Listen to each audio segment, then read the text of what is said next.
So you've been here 12 years, been neck deep in some of the most controversial issues this country has faced, including right now, 75 countries. As you think about what you've done here, what do you think you'll miss most about being a senator? Oh, of course, most, I'll miss my staff. I just love the people that I work with here. They're hardworking, committed people. I'll miss being able to weigh in on important issues. As you mentioned, I mean, we've been in the middle of most every complex, controversial issue that's been on the floor in the last 12 years. And I'll miss being able to, my voice be heard. I just was interviewed by a lady from China, and she says, we listen to you all the time in China, and you kind of forget those things. So, weighing in on the big issues, trying to cause our country to be stronger. I mean, it's a wonderful place to try to influence what's happening here in our country and around the world. So I'll miss that. What are you going to miss least? The whole agenda and your time is set by others. It's not an executive position where you're setting the agenda. I set the agenda for our committee. We're in the hearing room now, but I don't set. Obviously, it's it's. I think the fact that you don't have any control of your own time or agenda. Who is it? Who do you feel like kind of is in control has that power that you don't? I mean, is it just kind of you're a victim of circumstances, or is it like a leadership thing? Well, it's just a lot of things. I mean, of course, it's just it's what happens when you're in a non-executive position. When you're in a legislative body, it's just the way that it is. And of course, here, the way the world is, there's so many things that are happening all the time that there's nothing regular about the way the world is at this point in time, nor the United States. So, there's a lot of surprises. But generally speaking, a legislative body makes it difficult for you to really set your agenda. I know you struggled a little bit with this decision to step away, even though this was kind of the plan. That's right. What would you say is the single biggest factor in saying, now's the time is right? Yeah, there were, the biggest factor was when I ran in 2006, I told people that, I was only going to serve 2 terms. And, I didn't make it in concrete, but, I told people I just couldn't imagine serving more than 2 terms. I came really close to not running for a second term, and I think people know that. But so that was the biggest piece. And then secondly, I'll add to that, I wanted to be totally independent all the way through to the end, and I know how campaigns are, and I felt like maybe some of my most important service might take place during this period of time. It's turned out that maybe that's been the case. So I don't know. I think it was just the inertia of that's what I came here to do, and it's tempting to stay when you're chairman of the Foreign Relations Committee. I will say I just had 2 years left of that, and so I would have been chairman of banking after that, but I don't know. Probably just sticking to the way that I came and my belief in being a citizen legislator. As you look back at, when you started, the goals that you had and what you were able to accomplish, how would you grade yourself on how you did? I think we've done really well at getting our uniform dirty on every play and getting involved in the big issues of our country. I would have to grade us at a very high level there. As we leave here, after 12 years, it's funny how everything's kind of coming to culmination for us. I mean, there's very little that we've wanted to do that we haven't gotten done. Where I would give us a very low grade, the entire country and Congress and the Senate, and is that when I ran, the fiscal issue was one that I really wanted to address, and I wrote a bill, a soup to nuts bill, right after we solved the financial crisis, which I was also very involved in. I'm talking about the financial institution crisis. I really thought we were going to deal with the fiscal issue, and so I spent inordinate amounts of time on that issue. I did 66 town halls across our state. In some cases, there would be 1,000 people at these events with the CAP Act, where we were going to cap global cap spending. I then wrote a soup to nuts bill, dealing with mandatory spending, which almost no one around here wants to talk about. And my colleague Lamar Alexander was the only person to co-sponsor it here, because it's a tough piece of legislation to try to deal with the fiscal issues our nation is facing. So, we've worked at it hard and tried hard, and been involved in I don't know how many efforts. The best vote I ever made here was the Budget Control Act vote, which really did limit non-mandatory spending. But look, Congress, our nation, every president that's been involved recently, we have not done well at solving the fiscal issue. Some have argued it's much worse. Yeah. Well, and some have argued that Congress just made it worse by passing this tax plan that will increase deficit spending and the debt. So on a $43 trillion base, which was what was projected over the next 10 years, there is a possibility that we will come up $0.5 trillion short on $43 trillion. And I tried to fix that. I voted against it when it came through the Senate, continued to try to work on that over the next 2 weeks before it came back for a final vote. I was unsuccessful in doing it, and finally, because of the growth side, I've always been for pro-growth tax reform, but also deficit reduction. We were at least getting the growth side done by dealing with the corporate disadvantage we have around the world, where our corporations are taxed more than corporations in other Western developed countries. But there's no doubt, I would argue that concerns me. Hopefully, though, if growth continues as it is right now, we'll actually generate more income than was projected. In other words, the growth numbers have actually been up higher. Where I would say we blew it, and I voted against it, and was the $2 trillion in spending that was added that almost no one talked about. I mean, it's funny around here, people talk a lot about taxes. They never talk about the spending that takes place. And of course, all of our appropriators are patting each other on the back right now. They've done a good job, but when you've got $2 trillion in additional money all of a sudden that I voted against, it's much easier to make appropriations bills pass because everybody gets what they want. Where does the rubber hit the road on this issue, and what's going to happen? Rubber hits the road on, honestly, on mandatory spending, and it's something that no one wants to touch.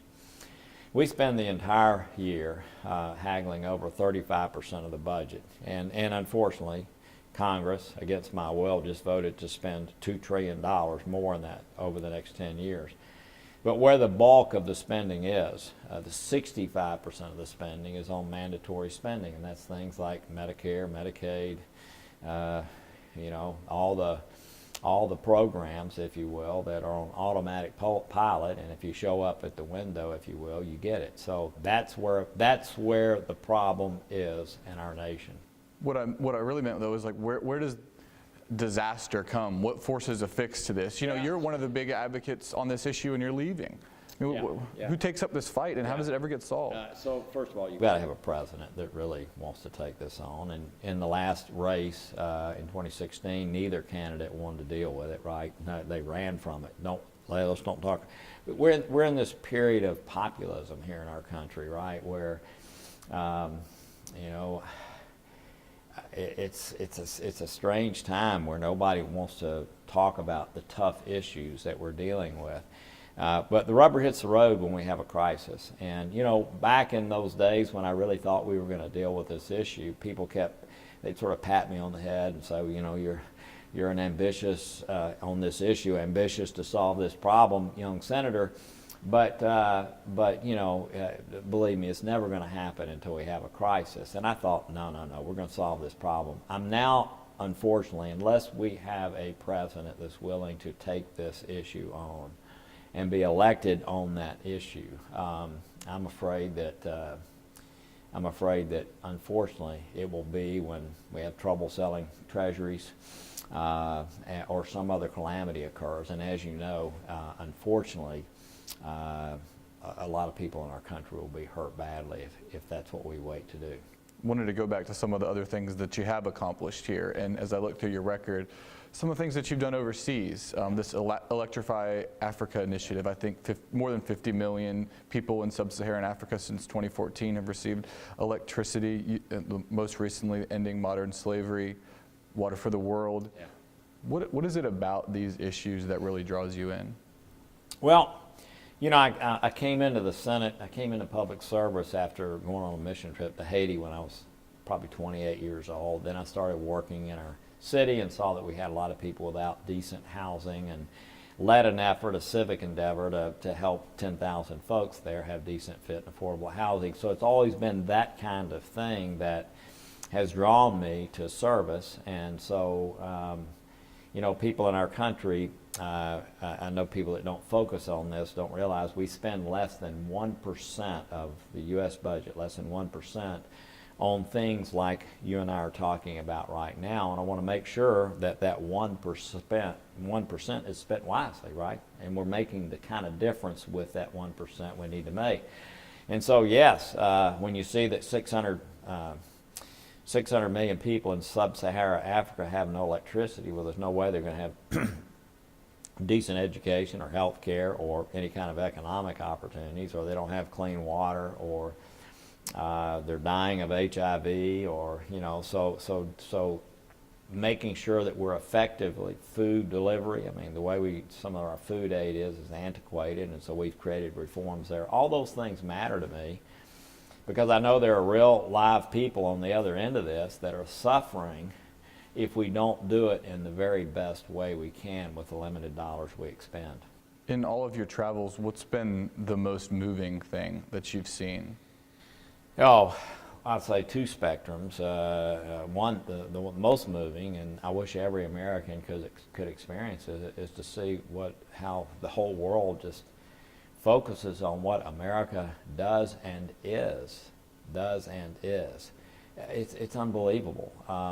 And as a U.S. Senator, to represent us all over the world as I have, to see how people view our country, the greatness of our country, and aspire to be like us, and many of them obviously aspire to live here because of how great it is. So that's pretty moving to see. The other piece is to be, I was in Uganda about a year ago at a refugee camp, and to see the devastation and what people live through, you know, with warring tribes macheting each other, killing parents, people starving, and to see, again, with those limited dollars that we expend, what the United States of America means to people like that. Pretty moving. There's a story that some of your colleagues told on the Senate floor, and they said it was really emblematic of the way you've been as a senator, where you were in the Middle East, I think you were in Israel, and they were talking about tunnels that are being used to smuggle weapons, and you kind of hailed a Jeep and went straight there and took pictures on your own and brought them to Mr. Netanyahu. What about that story kind of tells the way that you saw foreign policy? Because I've heard you say you got to see it to understand it. So I used to build shopping centers around the country, right? I mean, that's what I did in my first business, and, you know, the only way you ever knew what was happening was to be out on the job sites, right? And so I've learned in foreign policy, the only way to really understand what's happening, you can't read it in a book, is to be out in these countries and seeing what's happening on the ground. And just like in business, you know, you spend 80% of your time on problems and 20% of your time on opportunities. So you're in these troubled areas over and over again. In Gaza, which was an unfriendly, the area I went to was unfriendly. You know, you're right, I went in sort of undercover. But I was able to see, I just wanted to see what was coming through these tunnels. And by the way, everything was coming through these tunnels.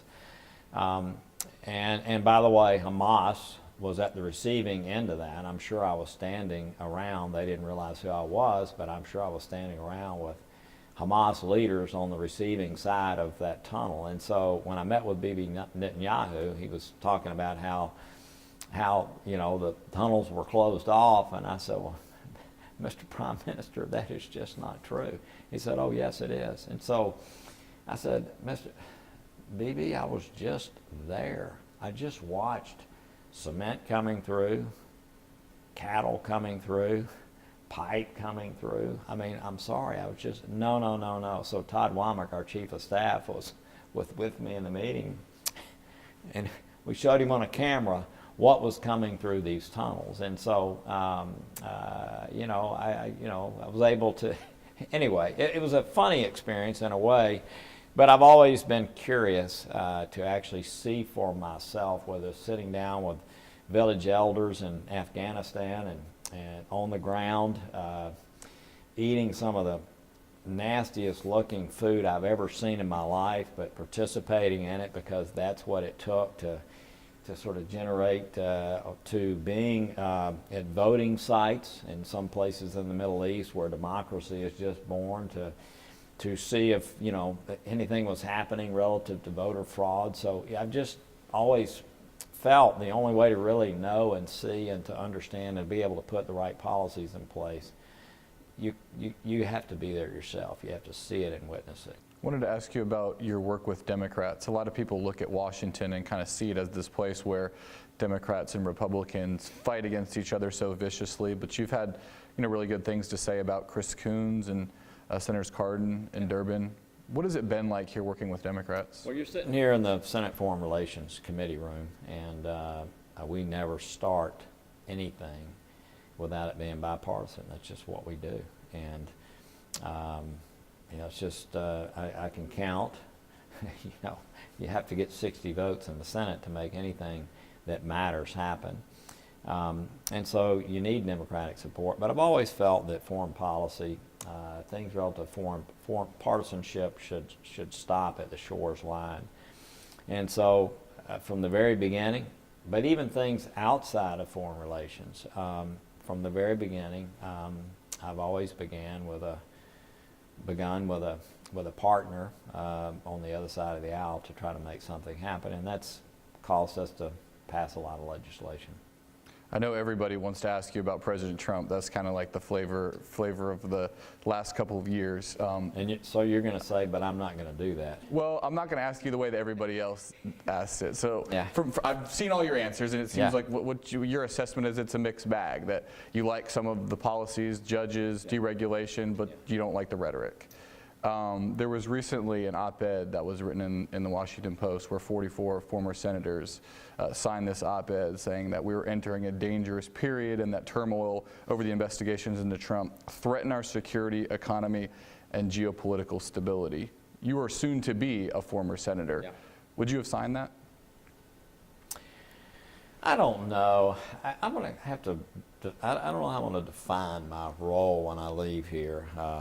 When I left as mayor of our city, I took pains not to make commentary about what was happening after I left. It's just a sign of respect, right, for the next person coming in. I don't know how I'm going to be later, whether I'm going to be, doing things like that or not. What I would say is that obviously I'll go to today, I am in the Senate and I will speak to it. It's a challenging time, no doubt, for our country. And, I think all of us here, let's say 90% of the senators in the Senate want to see the Mueller investigation completed. You don't want to see it stopped. At the same time, it probably needs to end pretty soon. It's been going on a long time, and it looks like it is getting ready to do so.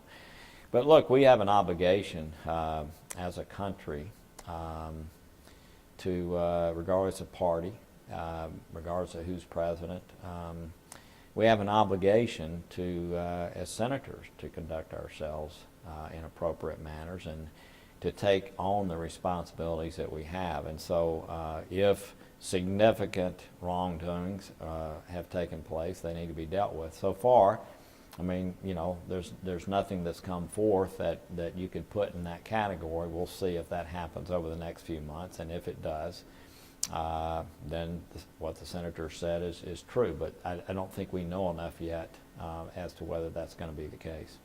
What could President Trump do between now and 2020 for former Senator Corker to be enthusiastic about his reelection? Well, look, as I mentioned, I love the number of judges we've confirmed. Now, we've confirmed, that's the Senate. I love the pro-growth policies that have been put in place. Again, we've done most of those. I like the dereg that the president has done on his own. I like all of those things. I do think the purposeful tearing down of institutions, causing people to lose faith and trust, not just the institutions here domestically that are so important, but some of the ones that the post-World War II institutions that have helped our country be the leader of the world. So, much of that is being done through, as you mentioned, rhetoric. I'd like to see that in. It's an unforced error. It's unnecessary. It creates unnecessary angst in our country. It's certainly some of the rhetoric, some of the things that are just said that are not rhetoric. It's just not a good example for the young people of our country. It's just not, and it affects everyone. And so that's just unnecessary, because we can still do all of these things. All of those things would have happened without the rhetoric. Do you understand? So I don't think that's going to change. I think it's hard to change at that age, but I hope that it does. I really do.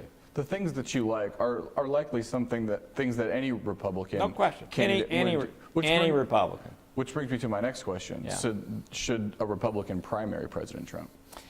Oh, I don't know. I mean, I was talking to somebody earlier today. I don't know. I mean, those are the kind of things you think about after you're out of here. But it might be interesting, maybe, to remind people what Republicans have been about most of the time: fiscal conservatism. It might be interesting to remind people that trade, although it needs to be fair, trade has actually caused our country to be the leader of the world, and just willy-nilly throwing tariffs around and hurting farmers and hurting auto manufacturers here in our own country. Maybe that's not such a good idea. So and maybe a steadier hand on some of the things that we deal with around the world, but I don't know. We'll see. Might be something for Bob Corker to remind people of? There's an old joke around here that there are 100 people who wake up every day and look in the mirror and think they're looking at the next president. I just truly have never been like that. I just never have. I've never been obsessed with it. I do, on the other hand, understand how one person and the way that they conduct themselves can change the entire way the country is looked at, the way the country moves ahead, the way, in some ways, even how people relate to each other. I mean, it is a very powerful megaphone. And so anybody who cares about public service and is in the position to even think about that has to think about that some. At the same time, if someone were to view it as a Don Quixote kind of effort where, no good is going to come out of it.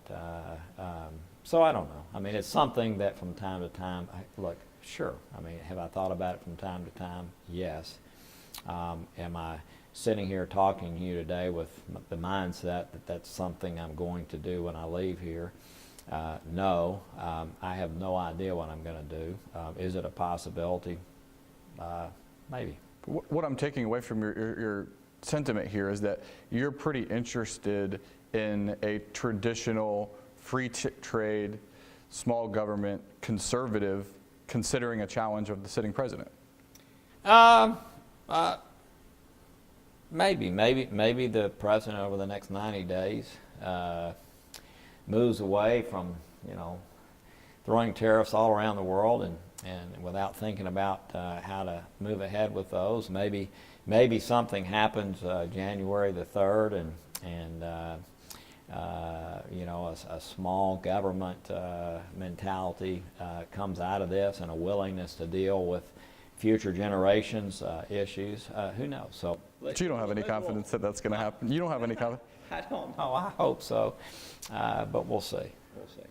What do you think about the people that have been talked about on the Democratic side as possible candidates? It's amazing. God, there's so many of them, and you know. Let's go with the top 5: O'Rourke, Biden, Bernie Sanders, Kamala Harris, Elizabeth Warren. I know all of them, but O'Rourke, I've just never met him. You know, I'm actually, you know, Bernie's got a bill on the floor right now, I think you know, and I've probably talked to him 7 times in the last, you know, 8 hours or the last 12 hours.